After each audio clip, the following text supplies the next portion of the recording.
Wow, there we go. The Raw to get away as our 250 should have been one of our races yesterday. That's a bit of history behind us now. We're looking positive. Somebody to throw it away on the corner as we get through there.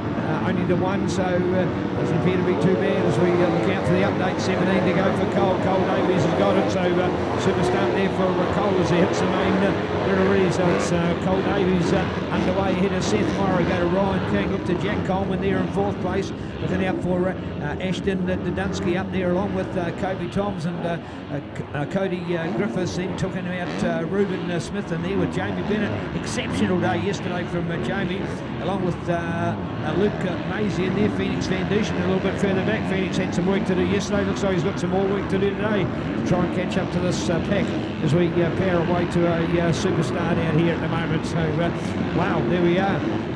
Already some race dramas out there with some of our favourites a little further back in the pack. They've got some work to do out here today. 250s in the second race of the championship. Everybody, of course, just getting a one yesterday along with their practice and qualifier. Busy day at the track for everybody, but in fact not as much racing completed. But today's program has that back on track, so making sure you follow that program, take the photo of it and see it through, and that'll get us back on track for our program. So a lot of racing to do today with some of our classes to potentially be up to 3 races. So some work on our program. All right, under the trees we go and making that turn. Lovely little berm right through there as we get the power away for Cole, looking as devastating as always as he makes a move in the pack. Hanging on to it nicely here with our 250, of course, doing the double with both 125 and 250. This is the 250 outing, and it's Cole Davies from Seth Morrow. These two setting the pace. Look at the buffer there. 2 of them have got here in the pack already. Wow, look what they've done so quickly in the moto. 2-1-2 to whip up the storm here for Super Seth Morrow in good form on the LMC Husqvarna there now. As we look out to 1-2-1 and Jack Coleman. Jack sitting on the main jet there as we check out Kobe. Looks like there might be some room made up already from Phoenix. I think he's made up some places. Yeah, Phoenix right up in the 5th. Good work, good work. Phoenix Van Dusen on the gas ahead of Ashton Dudunsky. Go to Cody Griffiths along with Ruben Smith, Jamie Bennett and Prita Boone, the local man. And Luke Maisie back there in 11th place from Dylan Marwick. Dylan Powers along with Tom Lindsay, Boston Doherty. Tracking through nicely in a 15th place here to Harrison Miller from Jaden Verco. William McLaughlin there on 18-19 for Oliver Bembo. And 20th for local man Thomas Robinson. So we go, of course, talking about to 20th place where the point scoring scale ends with the 20th rider getting that 1 point, making a big difference between those that aren't scoring any points at all, of course. So here we are looking off.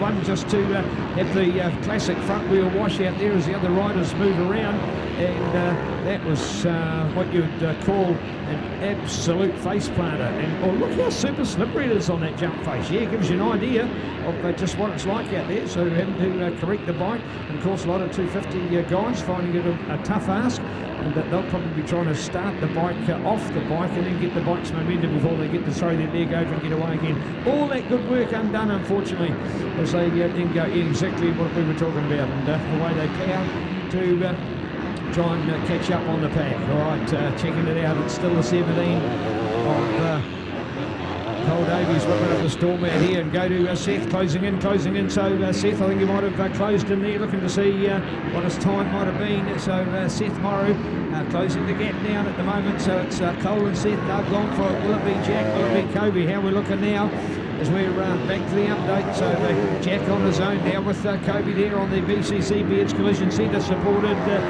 Gas Wanaka Power Sports MC 250. So loving the bike action out there for Kobe's been able to get the best of the charge and showing us through there as a championship contender for sure. Hasn't come all the way from Christchurch just for the beautiful weather, the track and the great mountain. He's come for the racing and doing it with credibility and justice out there now for a good 5th place. Phoenix, the man who made the move, he's gone one in front of him, of course. So it's Cole and Seth and Jack and Phoenix and Kobe. Looking out to Cody Griffiths, what an outstanding performer now on his 250 from Ruben Smith and Ashton Dunsky, Prix de Boone, and Jamie Bennett, with Jamie Bennett having this outstanding run. Of course, Manawatu Orion, MX3 champion for the year, did the double with junior racing and senior racing, and picking up on the MX3 class. They've certainly done his riding a lot of good, and that has put him in a steadfast position for this racing. It's been one of the comments that's been talked about this year, is the fact that the conventional time for the Junior Nationals being April is not the build-up events that there is through a sort of a February and March because of the dry seasons around the country, and into hit April as well to find that there hasn't been the same preparation, whereas of course in racing in October it's meant that we've had good racing, and particularly on the sand-based tracks and the Pama Central Plateau tracks right through June, July, August, September and into October. So a lot better preparation for riders than it otherwise has been, and even a few people saying this is the time of year it should be every year. So horses for courses, of course, but another good point for debate in the overall appraisal of Junior Nationals. So here we are now as we look out to this field, and our top flight performance, the number 17 of Cole Davies, a man from Waitoki, north of Auckland, in complete control there on the Althurn JCR Yamaha. He certainly has got the advantage on the rest of the pack, that's for sure. But Seth Morrow not too far away from him, but just looks to be doing everything goes so right. And that 125 ride yesterday, not quite sure where Ryan is in that appraisal, so we'll be keen just to see 12th place it is now. So Ryan King, one of those riders with setback. Ryan yesterday getting second in this class behind Cole. Ryan, of course, went on to win in the 125, so they sit virtually tied on points, those two riders prior to racing based on the 125 and 250 performances. But it's Ryan that's had the serious setback on the Plymouth Motorcycle Centre supported Crown Kiwi KTM SX 250F, so out and back on track, but it's a long way back from 12th place. He's scoring low points in there. We'll keep an eye on that one. It's he's gone past Dylan Marwick and Tom Lindsay and Jaden Verco, Dylan Powers, just to name but a few.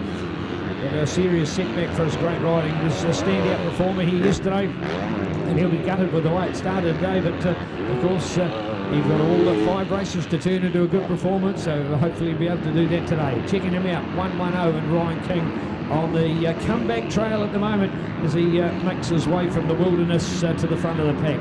All right, still the 17 out here at the moment for Cole Davies. Good work on board. Man, he is going for it. Well, I tell you what, looks like I think we've got Phoenix on the charge. He might have another one lined up for us, might have another one. He's got Jack Coleman in sight there at the moment. So go to Cole, Seth, Jack, Phoenix. Here's Kobe and Cody, not to be confused. Kobe Toms, Cody Griffiths, back with Ruben Smith there on the CML KTM.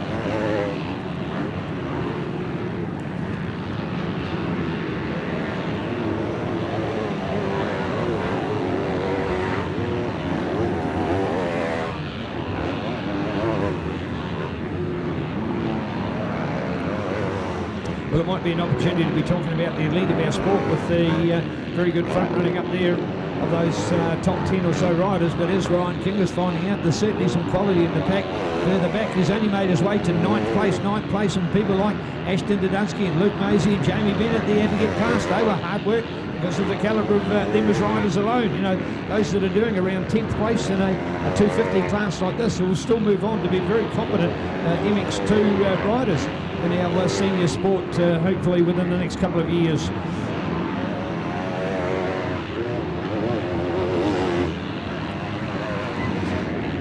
So Cole Davies, Seth Morrow, keen to look out for the difference between them. It's starting to stretch out a little bit. Cole mastering the moment and making the most of it.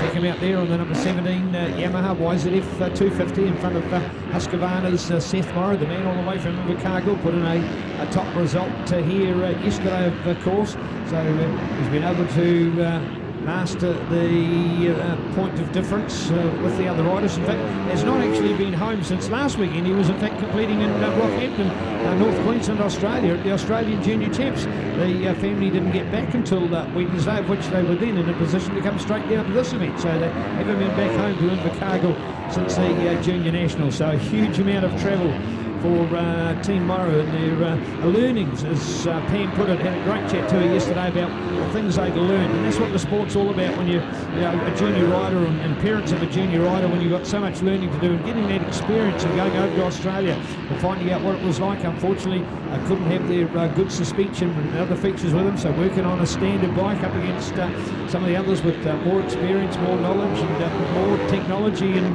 favour. So all the learnings that go with it, and the fact that thinking, well, you put in the fitness and you put in the endeavour, but when you've got to combat both the heat of North Queensland and the physical demands of a big event that has, of course, effectively in Australia, their mini champs incorporated within their junior champs as well. It's just an absolutely massive endeavour, and hopefully it will only put them in good stead for better things to come. And man, look at the strength he's starting to show through here with some great riding. 2-1-2 Invercargill hero Seth Morrow in good form on the LMC Husqvarna. Pick him out there in the white bike and the white gear as he powers his way through. Up to the trio to watch there at the moment of Jack Coleman, Phoenix Van Dushen, and along with Kobe Toms. We've then got Kobe Griffiths, Reuben Smith, and Ryan King. Ryan's made his way. One more. He's got one more. He's in 8th place. We're to that top 3 that he has the ability to do. So he'll be calling this a bit of a setback and learning from it and pairing his way through. We'll get back on the 125. Hopefully they have a win on that 125, and that'll steadfastly put him into a better position. It's been a long time since we had riders that have successfully done the double of winning both the 125 and the 250. I can think of the Yamaha duo of Kane Lamont and Maximus Purvis as the most successful to do it in the last 10 or so years. So many others have tried, and there's been some great riders along the way. There's been the Wyatt Chase, there's been the Trent Collins, there's been the late Grayson Beach and others that just haven't quite got there to do that unique double, because it is pretty special to be able to be the 250 winner and as well the 125 winner on the day.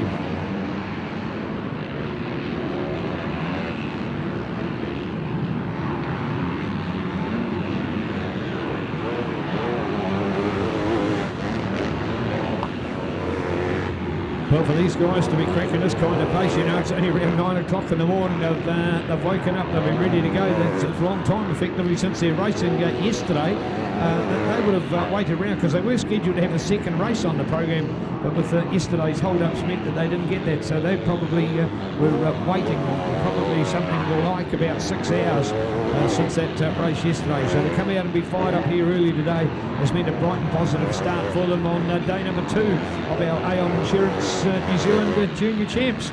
Aon Insurance, what a quality provider we've got in our midst, of course. And New Zealand's leading insurance provider, proudly local, proudly human. 70, you heard it, 70 branches nationwide, from Kirikiri to Invercargill. Personal insurance, agri-insurance, commercial, health, life insurance solutions. Proud sponsors of MNZ. Of course, a preferred insurer broker for MNZ. Aon have exclusive offers for MNZ members. A proportion of every policy arranged gives back to MNZ to support our sport. 1-800-266-276, so aon.co.nz. And a reminder, they'll have their free barbecue for lunch today. And we had one of their afternoon saucies yesterday. Beautiful quality, pre-cooked, fresh bread, sauces galore, and the onions on it to taste a treat. So check them out, the beautiful saucy barbie. It was certainly a good stamina boost for me yesterday personally, because we didn't get tea till after 9 o'clock last night, so it was a long twilight time and the build up to our evening meal, with having to support the endeavours here at the track into the darkness, and seeing all of that great work going on to fold and mould the track as beautiful as what we've got here today. So how good. All right, won't be too far away, I think, from a white flag as we look out for our white models. 17 still there with Cole. Cole's the man. So keen to look out for Cole, Seth, Phoenix. Wow, Phoenix. Now, where was he when we first talked about it? Was it 8th? Was it 9th place? Oh, there we go. White flag. Was it 8th or 9th place? He's made his way up to 3rd. He's incredible on that City Honda CRF 250. Honda, of course, proud to be sponsors of this class. So thank you to Honda Motorbikes through Blue Wing, the distribution dealer network. The Honda dealers for the country, having their conference this weekend in Queenstown. So wishing them all the very best. There's some great Honda dealers around, and I did a special shout out yesterday to 3 dealers who I thought were exceptional in putting teams together for the Battle of the Teams event, which helped raise money to get our New Zealand team over to the Motocross of Nations.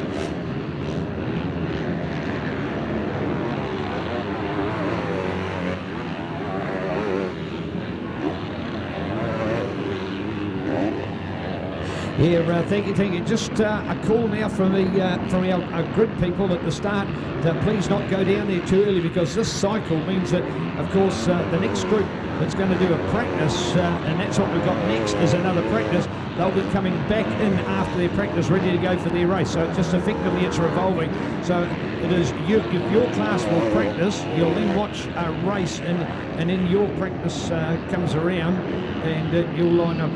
Probably that didn't quite make sense, but anyway, you've certainly, if you followed it, you get the idea. Every class getting a practice. There is then one other event, and then it's your race. So practice, somebody else's event, and then your race, and it keeps on revolving. Practice race, practice race, practice race throughout the day. So please, just a message from the organisers not to go down to that grid too early, as there is already the cycle through of those other riders. So anticipating that. All right, final stages. White flag here at the moment. That's a symbol of 1 lap to go. Done it nicely on the clock. 17, there it is. Checker flag all the way. Cole Davies start to finish. Congratulations. Cole Davies, there's Jamie Bennett in behind him. Has Jamie still cracked the top 10? Oh, 11th place in the end. But Jamie was in the top 10 there for a little while. So good work. So there it is, all the way for Cole. He's got that one. Wow, that is a magnificent advantage, because he is the only one still through there on that lap score line. So he's had a convincing victory in the end. A superb performance from the Yamaha hero. There's your runner-up. There he goes, 2-1-2 for Seth Morrow. Great work as he powers his way to the line. So that will be second place. We knew that there was a good buffer between the rest, because of course the rest of those riders, they were fighting in amongst themselves to attain their positions, of which we're looking for City Honda's Phoenix Van Dushan to then get the next place. And there he goes, Phoenix, to get the jump and get the landing. So he's got that one nicely. So Phoenix gets the 3rd place, followed by Jack Coleman, who he recently had overtaken, because Jack had held 3rd place for some time. Just going back to that sponsors shout out for our Honda dealer network, and to those 3 Honda teams that were in the Battle of the Teams at Taupo, and they included City Honda of Palmerston North, the hottest contenders in the class, with the Phoenix Van Dushan and ride. Also to Ewan Allen Honda, all the way from Gore, Southland, Otago. I thought that was exceptional to have travelled that distance and to have put together a team that the dealer effectively sponsored. So thank you to Ewan Allen Honda, and also of course right here in Taranaki to Honda Hub. So they were the 3 Honda teams that were based into that event. So thank you to those Honda shops that supported it. There was no other bike brands that were as prominent to support the events than what we had. All right, still to wrap our group, because I tell you what, we've not got all of those top riders in yet. Ryan King getting up into 5th place ahead of Kobe Toms. We've got the 6th, Cody Griffiths, who was 7th ahead of Ruben Smith from local star Peter Boone, and Ashton Dadunsky. Well done, Ashton. That is 10th place. He cracked the top 10, having that battle with Jamie Bennett, and he had got to do that extra lap, as Jamie had just been lapped by Cole Davies for his endeavour. So there we go. And that means that